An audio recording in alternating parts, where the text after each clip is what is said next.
Hello students. आज हम जो टॉपिक करने जा रहे हैं वो है separation of price effect into substitution effect and income effect. Means जो प्राइस इफ़ेक्ट होता है ना, इसमें दो चीज़ें शामिल होती हैं टोटल प्राइस इफ़ेक्ट में। एक सब्स्टिट्यूशन इफ़ेक्ट भी होता है और एक इनकम इफ़ेक्ट भी होता है, यहाँ प्लस इनकम इफ़ेक्ट भी होता है।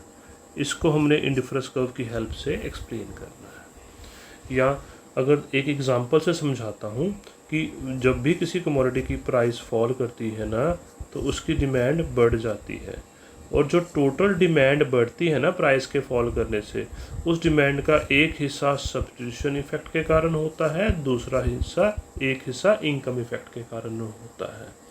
मान लीजिए जैसे कोक की प्राइस कम हुई है, कोक की जो प्राइस है ना वो फॉल कर गई।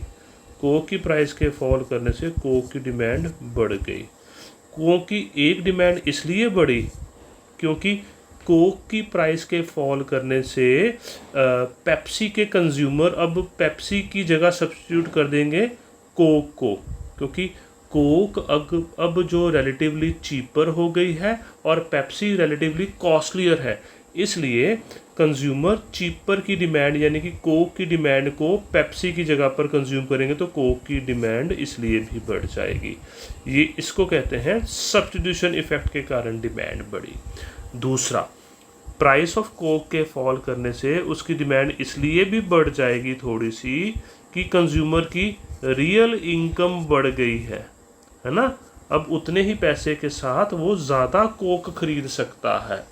जैसे मान लीजिए कोक है 20 रुपये की, आपकी जो पास जो इनकम खर्च करते हो वो 100 रुपये है, ठीक है, तो आप 5 कोक खरीद सकते हो 100 रुपये के साथ।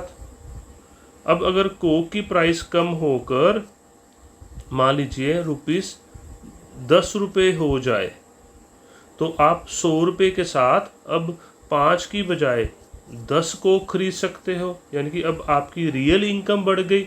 तो रियल इनकम के कारण भी कुछ डिमांड बढ़ती है, तो इसलिए इसको हम कहते हैं इनकम इफेक्ट के कारण डिमांड बढ़ी। ठीक है, मीन्स जो आपको बात मैं समझा रहा हूँ कि प्राइस के फॉल करने से जो डिमांड बढ़ती है, उस डिमांड का कुछ हिस्सा सब्स्टिट्यूशन इफेक्ट के कारण बढ़ता है और कुछ हिस्सा इनकम इफेक्ट के कारण बढ़ता है। तो इसी चीज़ को सेपरेशन करना है, टोटल प्राइस इफेक्ट को substitution effect, total price effect में से सब्स्टिट्यूशन इफेक्ट निकालना है और इनकम इफेक्ट को भी सेपरेट करना है। इसके लिए दोनों अप्रोचेस जो सब्स्टिट्यूशन इफेक्ट में हमने करी थी, हिक्स एलन अप्रोच और दूसरी स्लट्स की, पहले हिक्स एलन वाली करते हैं। ये हम डायग्राम बनाते हैं। हॉरिजॉन्टल एक्सिस पर हमने एक्स कमोडिटी को लिया, वर्टिकल एक्सिस पर हमने वाई कमोडिटी को लिया। ये ए बी हमारी प्राइस लाइन हो गई। आईसी यहाँ पर इंडिफरेंस कर्व है, बट डायग्राम को साफ बनाने के लिए जैसे मैंने पहले ही कहा था, हम इस इंडिफरेंस कर्व को यहाँ अभी शो नहीं कर रहे। Price of commodity X falls, new price line is AB1, real income increased, but substitution effect भी एक्सप्लेन करना है ना, तो we don't allow real income to increase, तो नई प्राइस लाइन आ जाएगी A1 B2। फिर जैसे सब्स्टिट्यूशन इफेक्ट में आईसी बनाया था ना, वैसे आईसी बनेगा, एक इस पोर्शन पर कहीं पर भी टेंजेंट और सेम आईसी नीचे वाले पोर्शन पे भी टेंजेंट। ये इंडिफरेंस कर्व है, ये ई पहला इक्विलिब्रियम पॉइंट है। तो एक ही साइड में मैं इसको शो कर देता हूँ, एक्स कमोडिटी की OX यूनिट्स वो ले रहा है। नो, अब डायग्राम को समझो। AB इनिशियल प्राइस लाइन है, AB इनिशियल प्राइस लाइन है, IC इनिशियल इंडिफरेंस कर्व है, E इनिशियल इक्विलिब्रियम पॉइंट है, consumer is purchasing OX units of commodity X। Simple बनाने के लिए, डायग्राम को क्लियर बनाने के लिए हमने Y कमोडिटी की क्वांटिटी को शो नहीं किया, बट ले रहा है वो इतनी OY। ठीक है, नाउ AB पहली प्राइस लाइन थी, IC इंडिफरेंस कर्व था, E इक्विलिब्रियम पॉइंट था, consumer is purchasing OX units of commodity X। Now price of commodity X falls, new price line becomes AB1। ठीक है, अभी हम सब्स्टिट्यूशन इफेक्ट नहीं, सिर्फ प्राइस इफेक्ट एक्सप्लेन करते हैं। तो AB1 नई प्राइस लाइन होगी, यहाँ पर एक IC टेंजेंट करवा दिया, IC1, E1 नया इक्विलिब्रियम पॉइंट है, कंज्यूमर ने X कमोडिटी की डिमांड को OX1 कर दिया, तो movement from E to E1 is called as total price effect and increase in demand due to total price effect is X1। ठीक है, तो मैं यहाँ पर लिख भी देता हूँ,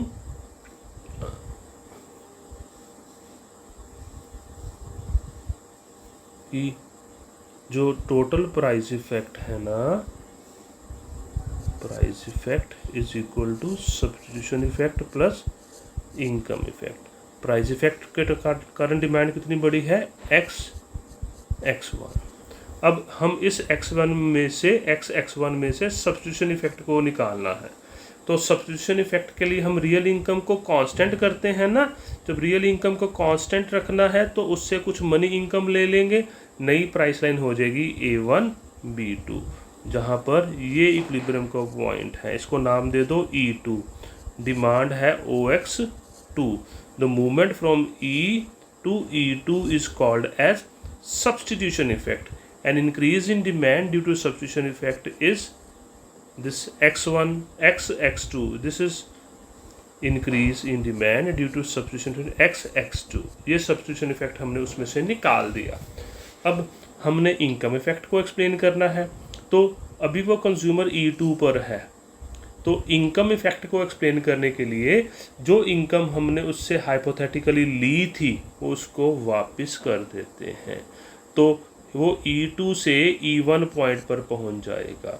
the movement from E2 to E1 is called as substitution effect, sorry income effect. Movement from E2 to E1 is called as income effect. An increase in demand due to income effect is this X2 X1, ये income effect है, ये substitution effect है, X2 X1, right. तो notes जो आपको PDF दिए हैं उसमें यहाँ पर E2 और E1 को ज्वाइन करके इनकम कंजम्पशन कर्व बनाया गया है, और दूसरी तरफ E और E1 को ज्वाइन करके प्राइस कंजम्पशन कर्व बनाया गया है। आप चाहे ये बनाना है कर्व बना देना, नहीं बनाना तो तब भी ठीक है। तो ये हमने सेपरेशन कर ली प्राइस इफेक्ट की into substitution effect and income effect by this Hicks Allen method. अब सेकंड मेथड भी हम करते हैं। सेकंड मेथड में सेपरेशन किससे करनी है,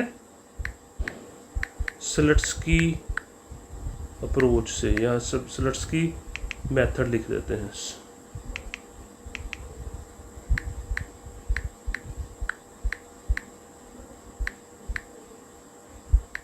मेथड से।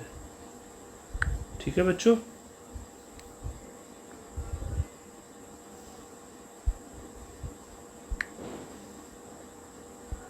ये मेथड से सेपरेशन करते हैं हम एक डायग्राम बना के। तो ये डायग्राम बनाते हैं स्लट्सकी वाली।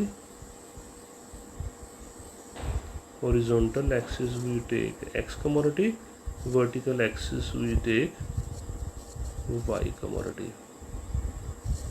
ये भी प्राइस लाइन है, यहाँ पर कोई IC इंडिफरेंस कर्व है, बट डायग्राम को साफ बनाने के लिए अभी हम IC नहीं शो कर रहे हैं, बाद में शो कर देंगे। Price of X commodity falls, new price line is AB1, real income increased due to fall in price, but substitution effect में हम रियल इनकम को बढ़ने नहीं देते, उससे कुछ पैसा ले लेते हैं, तो नई प्राइस लाइन आ जाएगी ये A1 B2, राइट। यहाँ पर अब इंडिफरेंस कर्व ड्रॉ करते हैं। ये इंडिफरेंस कर्व है, E इक्विलिब्रियम का पॉइंट है, consumer is purchasing OX units of commodity X। Now what happens, अब इस डायग्राम की एक्सप्लेनेशन को समझो, जो हमने उसमें भी करनी है, पेपर एग्ज़ाम में भी लिखनी है। AB is initial price line, IC is initial indifference curve, E is initial equilibrium point. Now price of commodity X falls, new price line becomes AB1. Here IC1 is new indifference curve, E1 is new equilibrium point, consumer is purchasing OX1. ये जो OX1 point है ना वो B2 के right side में भी आ सकता है, B2 के लेफ्ट साइड में भी आ सकता है, ये आपकी मर्जी है, ये कोई टेक्निकली इसका कुछ नहीं, और B2 पर भी आ सकता है, बट B2 से थोड़ा आगे या पीछे ही रखना ये point. Now AB initial price line थी, IC इनिशियल इंडिफरेंस कर्व था, E इनिशियल इक्विलिब्रियम पॉइंट था, कंज्यूमर X कमोडिटी की OX यूनिट्स को परचेज कर रहा है। अब price of X falls, new price line becomes AB1, IC1 is new indifference curve, E1 is new equilibrium point. The movement from E to E1 is called as total price effect. An increase in demand due to total price effect is X1. तो इसको मैं यहाँ पर भी लिख देता हूँ, price effect is equal to substitution effect plus income effect. Price effect के कारण डिमांड की X1। अब हमने इस X1 जो टोटल प्राइस इफेक्ट है इसमें से सब्स्टिट्यूशन इफेक्ट और इनकम इफेक्ट को निकालना है। तो सब्स्टिट्यूशन इफेक्ट के लिए हम रियल इनकम को सेम करेंगे, यानी कि प्राइस के फॉल करने से जो रियल इनकम बढ़ी थी उसको कांस्टेंट करेंगे, जिसके लिए हम कंज्यूमर से हाइपोथेटिकली कुछ पैसा ले लेंगे, तो नई प्राइस लाइन आ जाएगी A1 B2। स्लट्सकी के मेथड में A1 B2 प्राइस लाइन जो है वो E पॉइंट से ही पास करती है, because Slutsky allows consumers to purchase the same combination, but consumer same combination purchase ना करके चीपर की डिमांड को उसने बढ़ाना है और कॉस्टियर की डिमांड को कम करना है। तो हम नया IC यहाँ पर बनाएंगे,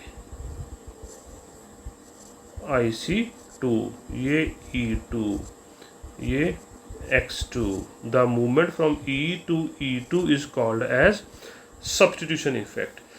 An increase in demand due to substitution effect is X2. तो मैं यहाँ पर X2 लिख देता हूँ।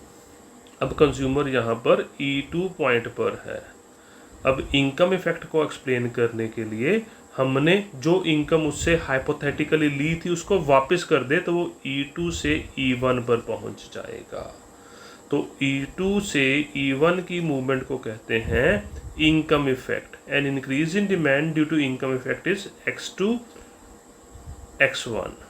ये X2 X1 मीन्स यहाँ से लेकर यहाँ तक है सब्स्टिट्यूशन इफेक्ट और यहाँ से लेकर यहाँ तक है इनकम इफेक्ट। तो इस ढंग से हमने इसको एक्सप्लेन कर दिया सेपरेशन को, राइट। और ये दोनों ही सेपरेशंस हिक्स एलन वाली भी और स्लट्सकी वाली भी, ये दोनों ही नॉर्मल गुड्स के केस में थी, ठीक है। बट अगर कमोडिटी गिफन है तो मैं इसी से आपको समझा देता हूँ। गिफन कमोडिटी के केस में ये जो इंडिफरेंस कर्व यहाँ से टेंजेंट हुआ था ना, वो इसकी बजाय इस पॉइंट से टेंजेंट होगा, ये याद रखना। क्योंकि गिफन कमोडिटी के केस में प्राइस के फॉल करने से डिमांड फॉल कर जाती है। ये है हिक्स एलन वाली डायग्राम में, मतलब ये वाला IC यहाँ टेंजेंट ना होके यहाँ पर होगा, ठीक है। और स्लट्सकी में भी ये वाला इंडिफरेंस कर्व जो है ना वो यहाँ टेंजेंट ना होके वो यहाँ पर टेंजेंट होगा।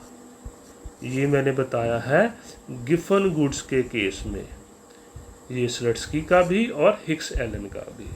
तो ये आपके जो PDF नोट्स शेयर करे हुए हैं बेटा, उसमें ये बनी हुई है डायग्राम्स। तो मैं फिर बोलता हूँ, आपको बोल रहा हूँ कि उसके PDF के नोट्स अपने पास रखना सामने और ये वीडियो लेक्चर सुन लेना, तो आपको काफ़ी हेल्प मिलेगी। ओके बेटा, टेक केयर और खूब पढ़ो, अच्छे number low. All the best.